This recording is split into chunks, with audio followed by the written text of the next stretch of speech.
오늘 말씀에도 차별과 멸시를 당해야만 했던 한 여성이 주인공으로 등장합니다.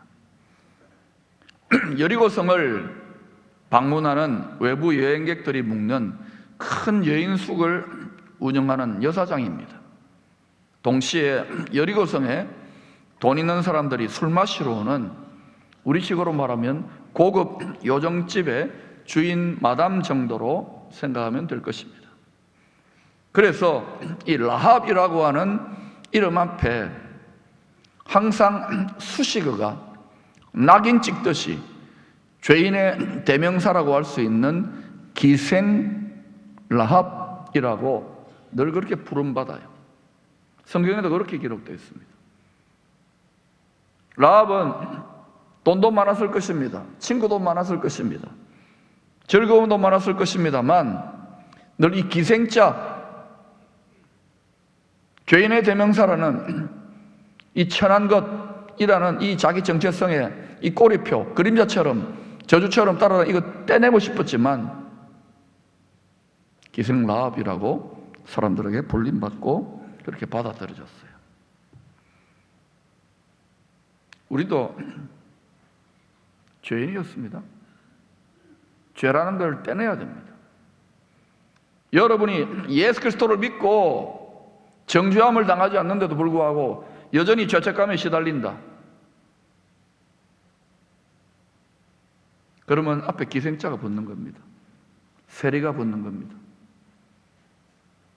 우리는 믿음으로 우리의 공로가 아닌 예수 그리스도의 보혈의 피로 의롭다함을 입었습니다. 정체성이 달라져야 됩니다. 우리는 왕 같은 제사장입니다. 거룩한 나라입니다. 내가 어떤 존재인지를 분명히 하십시오. 그래야 말이 달라지고 마음이 달라지고 생각이 달라집니다. 어떤 환경에 처했다더라도, 내 인생이 아무리 비참하고 어렵고 조롱과 멸시를 당한다더라도 예수 믿는 자는 왕의 자녀입니다. 왕 같은 제사장들입니다. 마음을 지키고 말을 지키시기 바랍니다. 모세가 죽고 드디어 여호수아는 하나님의 약속을 따라 가나안 정복에 나서기 일보 직전입니다. 담대한 믿음의 결단을 내려야 되는 이 결정적인 순간에 최고 지도자 여호수아는 38년 전에 그 또한 한 명의 정탐꾼으로 12명과 함께 가나안 정탐에 돌아와서 보고했을 때 일어났던 출애굽 1세대 공동체에 큰 시험과 불평과 원망과 불신 때문에 겪어야 했던 38년 동안의 지체, 그 마음의 상처, 그 원통함, 그 트라우마가 기억났을 거예요. 그래서 이번에는 이 중요한 정탐의 사명을 그냥 12명 지도자 세워가지고 대표 선수로 보낸 게 아니라 감당할 믿음이 있는, 중심이 투철한, 오직 하나님께 충성된 두 사람을 택하여 은밀히 보냅니다. 출애굽 2세대 공동체도 어떤 일이 날지 모르니까, 큰 도전이니까 은밀히 행합니다. 충성된 일꾼들을 보내는 거예요. 여러분, 하나님 앞에 충성될 수 있기를 축원합니다. 우리에게 직분을 맡기시면 충성되이 여겨. 모든 그리스도인들은 직분이 있습니다. 하나님 앞에 충성하십시오.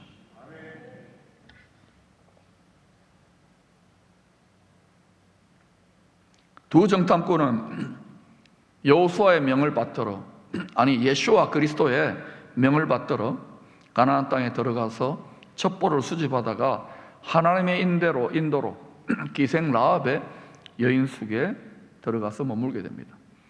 뭐 여인숙들이 여러 개 있었을지도 모르죠. 술집도 여러 개 있을 건데 하필이면 우연을 가장한 하나님의 필연입니다. 인도를 받았어요. 이스라엘 백성들이 가나안 땅을 정복하기 위해 오고 있다는 소문이 파다했기 때문에 여리고 왕은 부하들을 풀어가지고 감시활동, 경계활동을 게을리하지 않았을 것입니다. 마침 두 정탐꾼, 외지인이니까 모습이 좀 다르지 않겠습니까? 밤에 은밀하게 라합의 여인숙에 유숙하기 위해 들어왔다는 첩보를 듣자마자 여리고 왕은 부하들을 보내가지고 당장에 잡아오라고 이야기합니다. 부하들이 들이닥쳤습니다.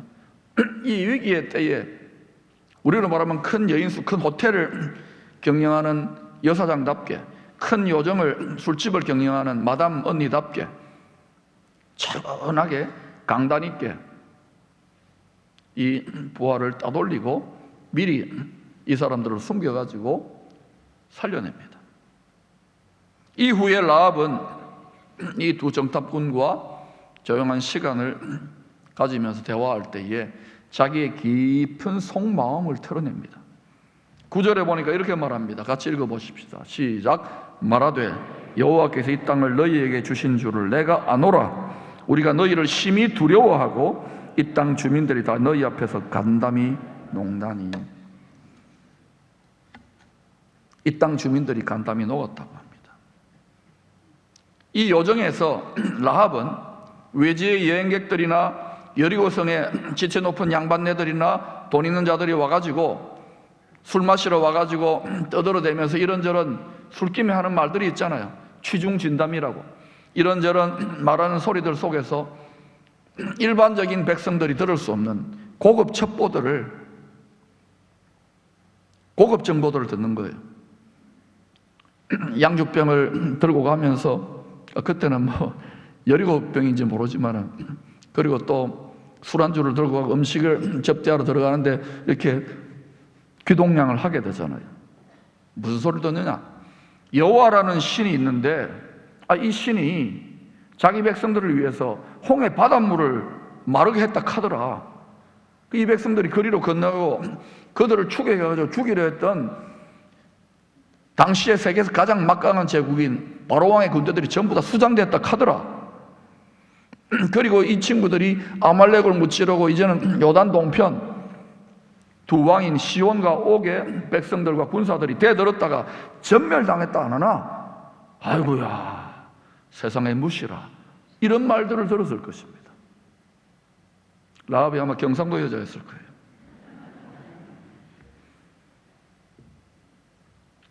여리고성에 일반적인 백성들이나 사람들보다 훨씬 더 많이, 더 자주 이런 고급 정보들을 듣게 됐을 거예요. 발 없는 말이 천리를 간다고 여리고 당국의 언론 통제 왜 없었겠어요? 입막음이 왜 없었겠습니까? 백성들이 두려워하고 동요하면 다 도망가고 나라가 무너지니까. 통치의 수단이니까.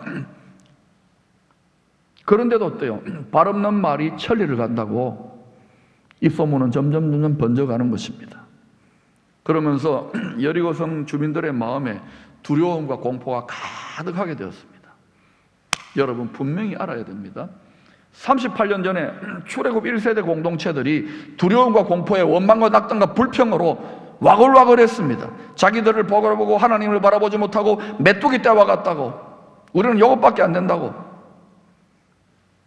그런데 실제로 보니까 하나님의 군대가 진입하는데 38년 이후에 여리고성의 주민들과 가나안 땅의 백성들이, 왕들이 두려워서 벌벌벌 떨고 있어요. 여러분 분명히 하십시오. 하나님께로서 난 자마다 다 세상을 이긴다 했습니다. 넉넉히 이긴다 했습니다. 그럼 누가 두려워해야 됩니까? 세상의 임금이 두려워해야죠. 2000년 전에 머리가 짓밟혔는데 누가 두려워해야 됩니까? 세상이 두려워해야 되는 거 아닙니까? 세상이 어떻게 돌아가는지 최고급 첩보들을 먼저 다 듣게 되었던 라합, 깊은 고민에 빠지기 시작하는 것입니다. 갈등하며 번뇌하는 시간을 가져. 이것은 세상 고민, 세상 번뇌가 아닙니다. 소위 성령으로 하는 근심.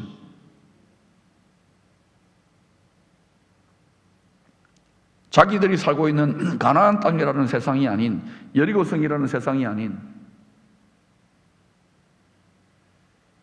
구원을 받을 길에 대해서 고민하는 것, 성령으로 하는 근심입니다.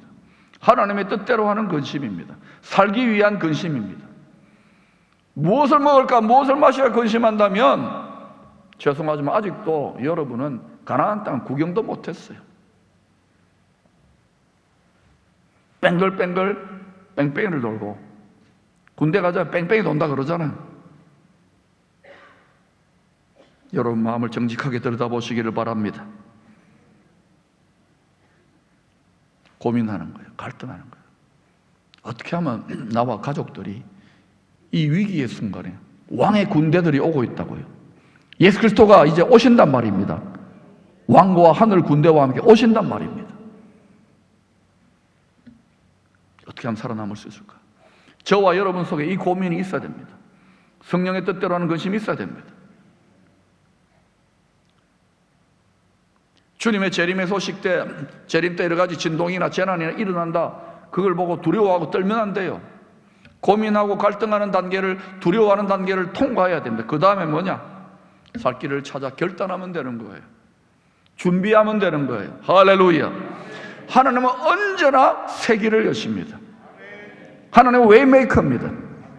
사방으로 오겨싸임 당하여도 반드시 길이 있습니다. 광야의 길을 내십니다. 광야는 죽음의 땅입니다. 사막의 강을 내십니다. 할렐루야. 라합은 자신들이 살 수 있는 고민을 하기 시작합니다.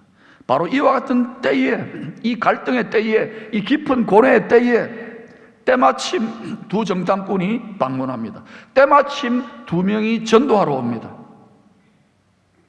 기쁨의 전도팀들이 와가지고 라합의 여인 속에 묵었습니다. 술은 안 마셨던 것 같아요.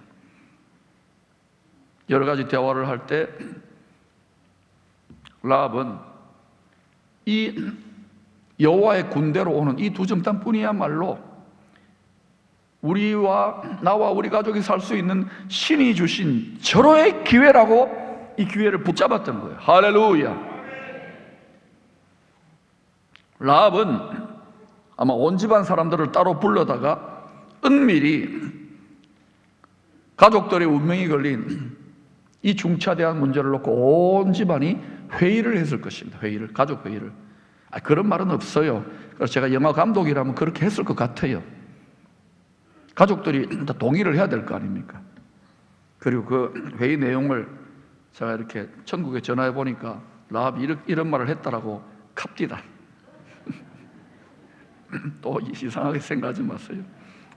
우리는 이 여리고성에서 먹고 살기 위해서 어쩔 수 없이 술을 팔았고 웃음을 팔았고 영혼을 팔면서 멸시천대를 받으며 기생집 식구들이라고 천한 것들이라고 낙인이 찍힌 채 살아왔습니다.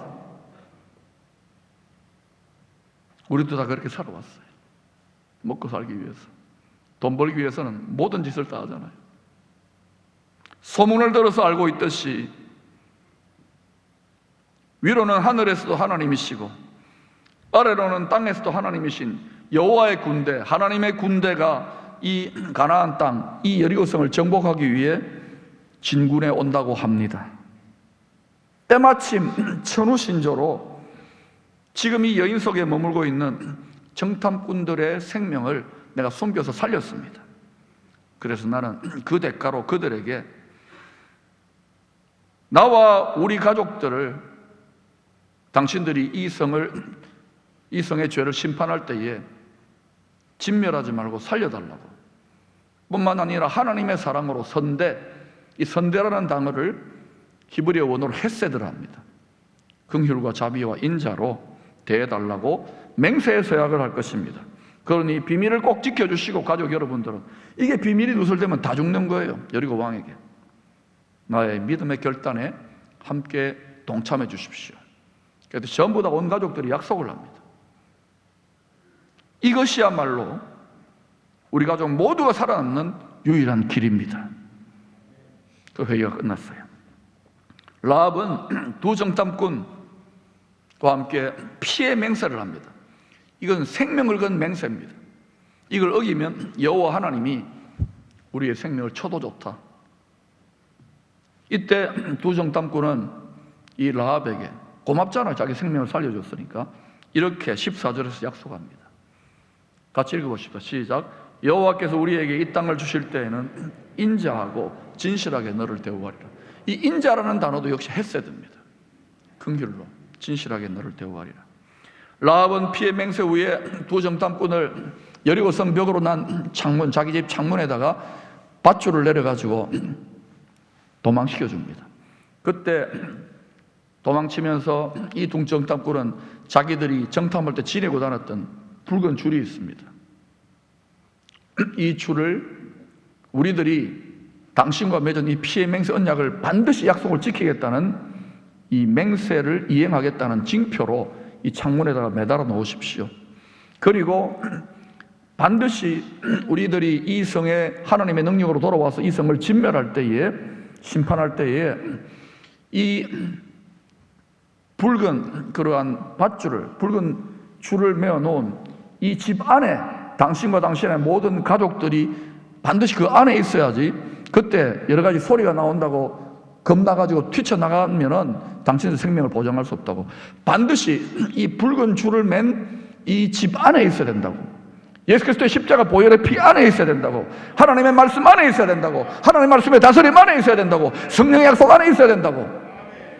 여러분, 그리스도 안에 있어야 됩니다. 그리스도 안에 있다는 것은 통치를 받는 것입니다. 다스림을 받는 것입니다. 복종을 하는 것입니다.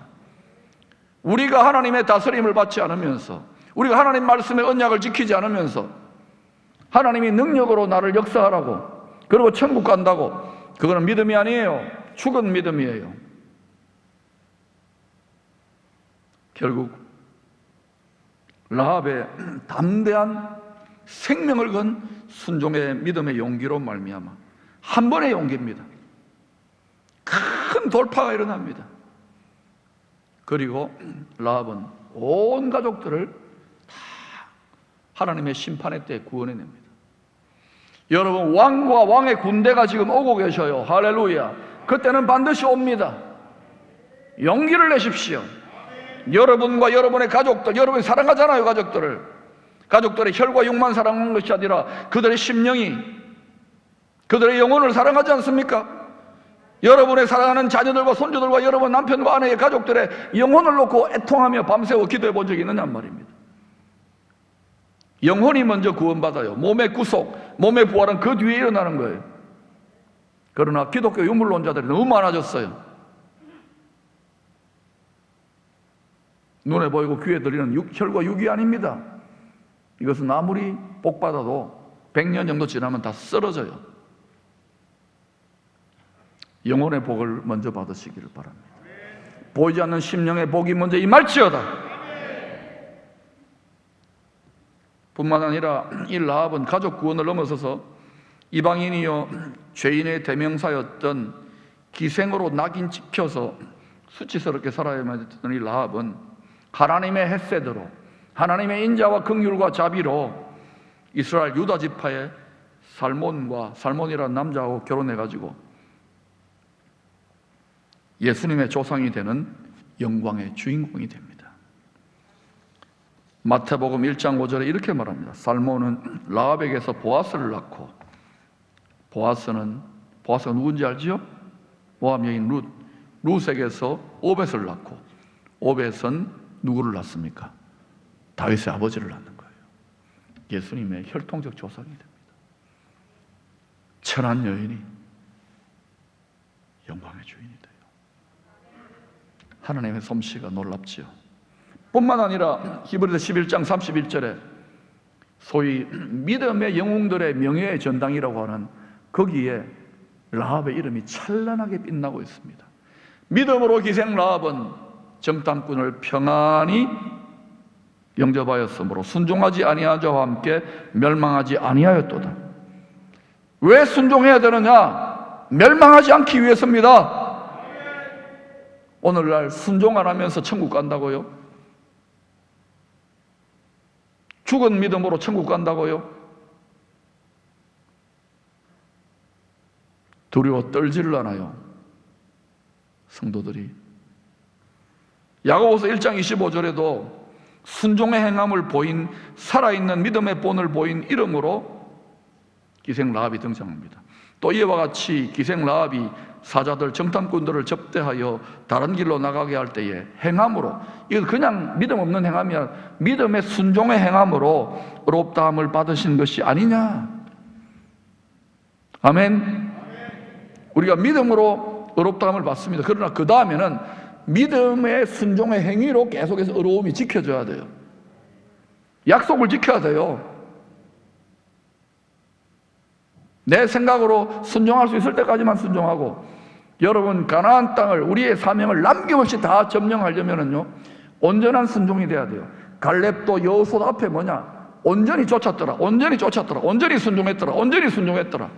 여기까지는 순종하고 훈련이 덜 된 것입니다. 뺑뺑이 돌고 있는 거예요. 온전히 순종하려면 내 모든 것, 내 생명도 맡기는 거예요. 아이고 목사님 어떻게 그렇게 합니까? 뺑뺑이 도세요. 저는 다 맡기고 갈 겁니다. 이것이 무모하다고요? 이러면 죽는다고요? 천만에요. 아직 안 죽었잖아요. 시범을 보이고 있잖아요. 말만이 아니라. 이것이 되어야 이 나라가 삽니다. 이것이 되어야 한국교회가 삽니다. 이것이 되어야 이 공동체가 살고 여러분 가정과 여러분이 삽니다. 여러분 자녀들이 삽니다. 여러분 광야를 뺑뺑이 돌 때가 있고 세대와 시즌이 달라지면 가나안 땅을 돌파하여 정복해야 될 때가 있는 거예요. 이 때가 어떤 때인지를, 때를 분별할 수 있기를 축원합니다. 이사갈 지파처럼 분별하시기를 축원합니다. 저는 계속 수년째 외치고 있습니다. 기생 라합 온 가족을 구원했습니다. 이방인입니다. 이 여인과 함께 생각해 볼 사람이 있습니다. 또 이방인입니다. 로마 백부장입니다. 로마 백부장 고넬료. 그의 온 가족과 그리고 친구들과 이웃들을 구원한 사람입니다. 또 한 사람이 있습니다. 바로 사도 바울을 통하여 복음을 듣게 되었던 마게도냐 지경의 여성 실업가, 자주장사, 옷감장사 루디아입니다. 루디아의 집이 빌립보 교회가 됩니다. 그와 그의 직원들과 가족들이 다 구원받았습니다. 기생 라합, 백부장 고넬료, 실업가 루디아, 이 세 명 다 이 죄 많은 세상과 거룩하게 구별되어 하나님의 뜻에 순종하며 살겠다고 완전히 삶을 과격하게 바꾼 것입니다.